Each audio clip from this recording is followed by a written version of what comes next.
Is Putin, in your estimation, is Putin propping up ultra right wing parties in France, Great Britain, uh, here in the United States? It's been said that he's spread around $500 million throughout the West trying to prop up far right political parties. Do you believe that? Yeah, I think that is inaccurate. Um, I'm sure that wherever Russia gets support in the West, they're looking for it. Same thing would be, But like Marine Le Pen, Viktor Orban, Brexit, there are reports that Vladimir Putin has been funding ultra right wing movements in Eastern and Western Europe and here in the United States. Do you believe that? no, I don't think I do. Do you believe that Putin has funneled money, for example, to the National Rifle Association? No, no, I don't think there's Do you any. believe that he's given any money to the Republican Party through No, Shell? You don't believe that Vladimir Putin has given money to any members of the Republican Party? no, I don't think so. No, I don't think that's the And, way. and Marine Le Pen and Viktor Orban and Brexit, you don't believe that Putin was behind that? No, I think What probably is the affinity diplomatic then? support. I'm, There was so, I'm probably sorry. diplomatic support for I'm it. sorry. I think there was diplomatic support No for money, some of, no, I don't think so. right? Even though the CIA says otherwise, right? The CIA says a lot of things. I get it. Is Vladimir Putin making mischief in Western countries when it comes to democracy? Are they hacking? Are they doing any? I'm not asking about Hillary-gate, but do you believe that there are Russian troll farms that are weaponizing Facebook and disrupting democracy throughout the world? No. Do you, Now, and you don't. So that's pretty telling, don't you think, about your stance on Russia?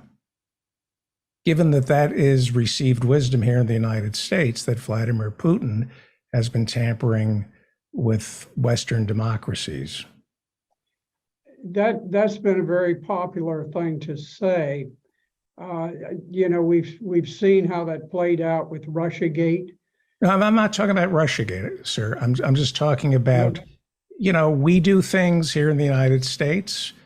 We manipulate elections overseas. We certainly manipulated the elections, if not a coup in Ukraine. Do you believe that Putin is doing what we do? You don't believe he's doing what we do overseas? No, I doubt that works very well for Russia.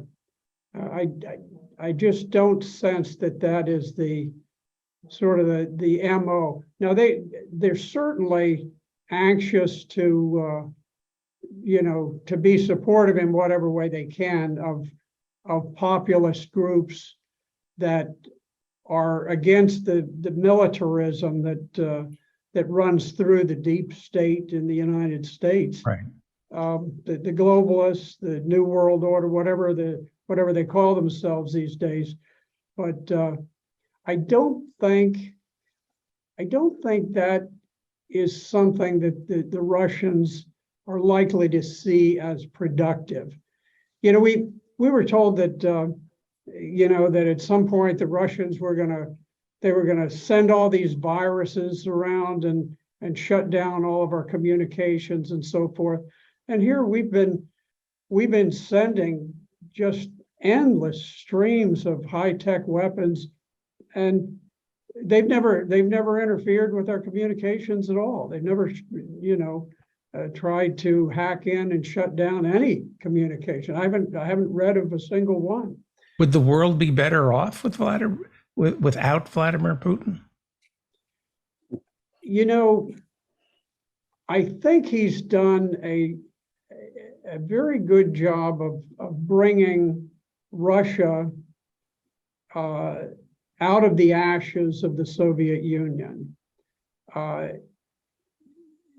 If you look at the history of the Federation, the Russian Federation, it's often said, well, look at this. You know, he had this war in Georgia back many years ago.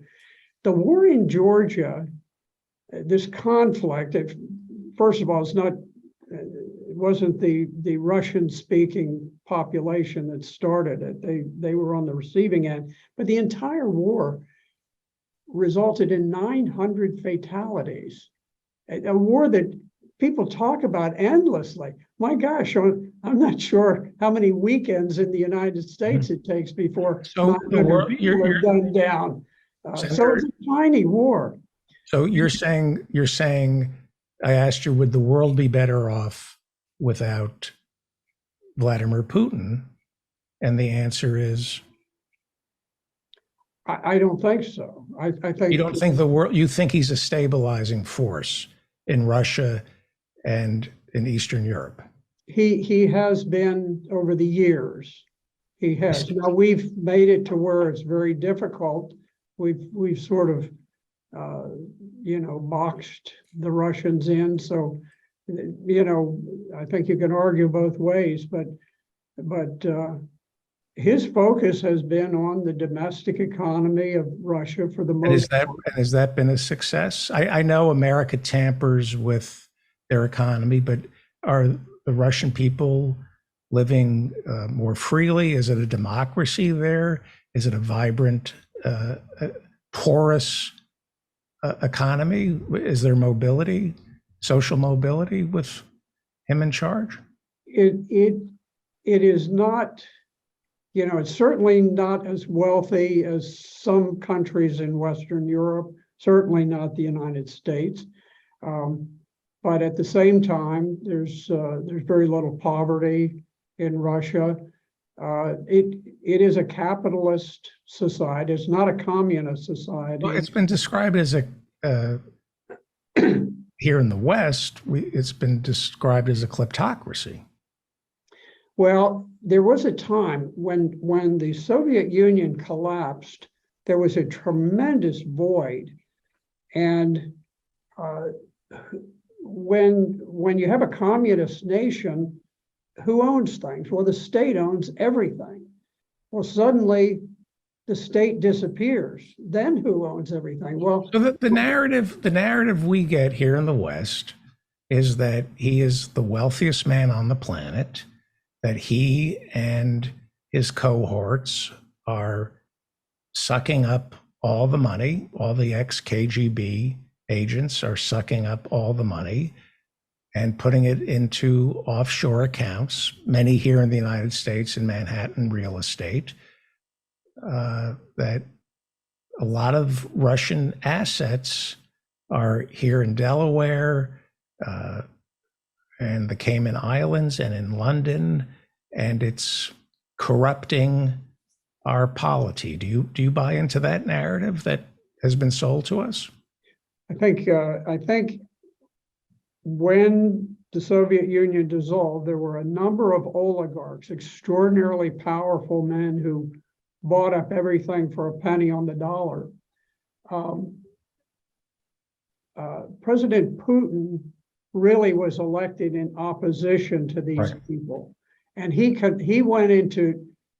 going head to head with them and reducing their power. That's not to say that it's totally gone.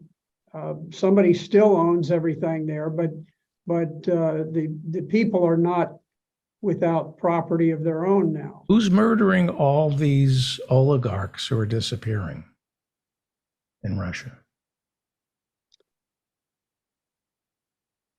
I don't know. I can't tell you all of the internal workings of Russia, but would the world be better off if Putin's vision came to fruition and all of Ukraine was, as he says, reunited with Mother Russia? Would that be a better outcome if Ukraine were absorbed into Russia? I don't think so. I think the solution there is to be modeled after what happened with Austria during the Cold War.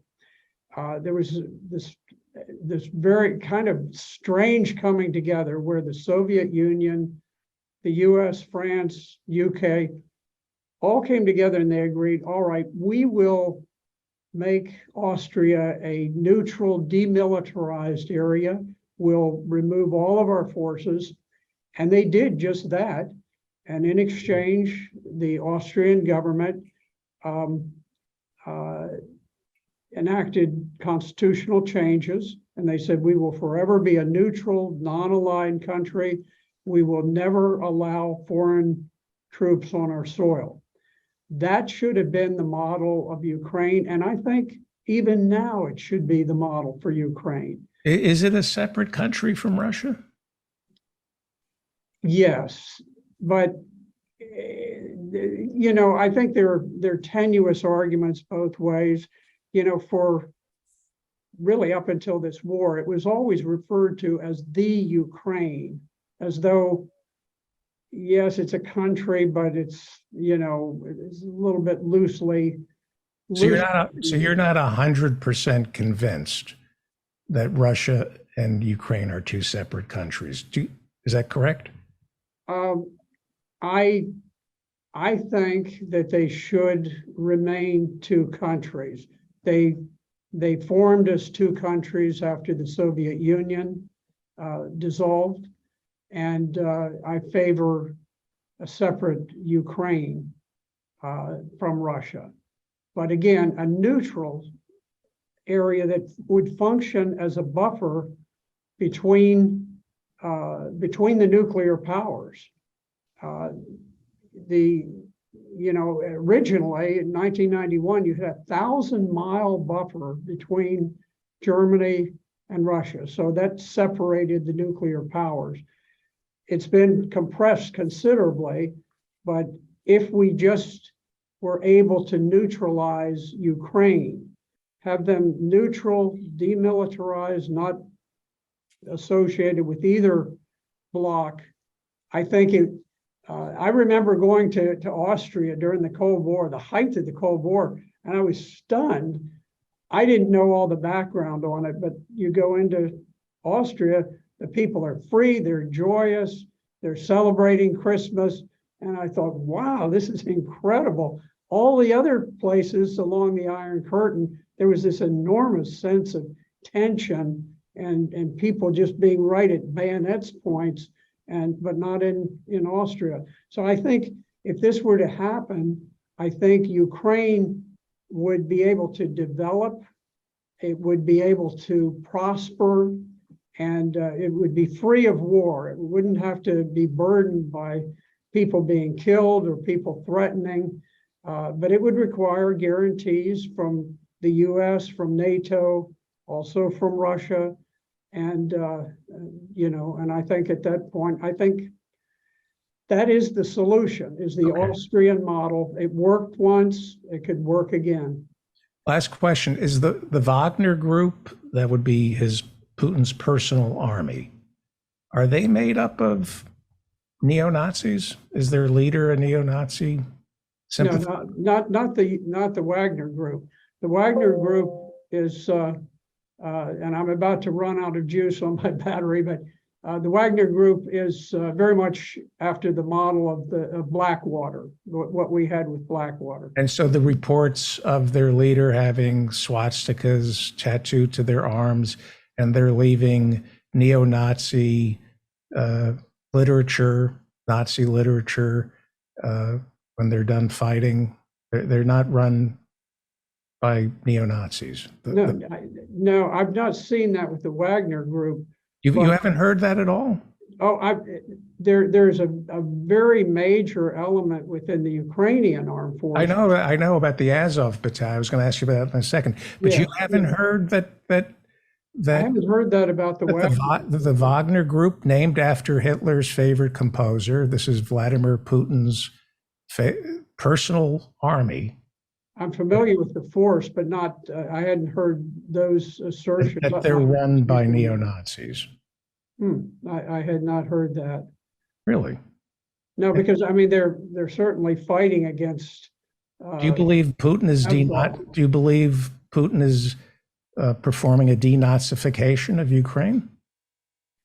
I think he would like to, but Does it need denazification? Pardon me? Does Ukraine need denazification? That's kind of a complicated issue. I think the fact that the Ukrainian forces are somewhat enamored by the Nazis, it has a historical. You're talking about the Azov battalion specifically, right? Yes, but that group. It's important to recognize that during the Second World War, Ukraine had been so terribly brutalized by Joseph Stalin and Lenin before him, by the communists, that the Germans were viewed as being saviors to the people there. And so what you have is you've got people whose great-great-grandfathers served with the Germans and emulated them. Those numbers, with all due respect, Senator, something like 90% of Ukrainians enlisted in the Russian army during World War II. A couple saw the Nazis as liberators, but most Ukrainians, the vast preponderance of them, enlisted with the Russian army to fight off the Nazis. That's well, all of the Soviets. When Stalin took power over a country, you did what he told you, or you died. Your family died. All of your relatives, everybody you knew, died. He was the most brutal man in history. Well, so was Hitler when they invaded Ukraine. I guess everything was relative back at the time. I'm just saying, historically, that is the reason why that exists in the Ukrainian army. Where's the evidence of not other than some tattoos on the Azov battalion? You have the head rabbi in Kiev claiming there's no problem with Nazis here in Ukraine. So how do you square that? Well, I know that the emblems, the insignia of the groups like the Azov battalion. We're losing you, sir.